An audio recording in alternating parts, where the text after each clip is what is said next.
Hello everyone, welcome to Tutorials with David. Today we'll be having a quick tutorial of how to stake XRP on Uphold.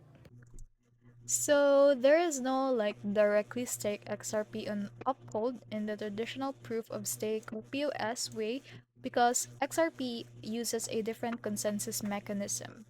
But these are the following like alternative way on how to do it. So you want to first make sure Uphold account is verified and funded with XRP as only verified wallets can participate in staking.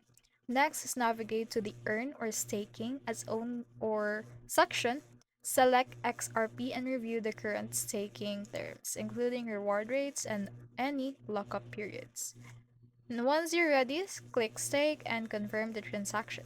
Your XRP will start earning rewards automatically. It's important to keep your account secure with a two-factor authentication and regularly check your Uphold dashboard to monitor your staking rewards.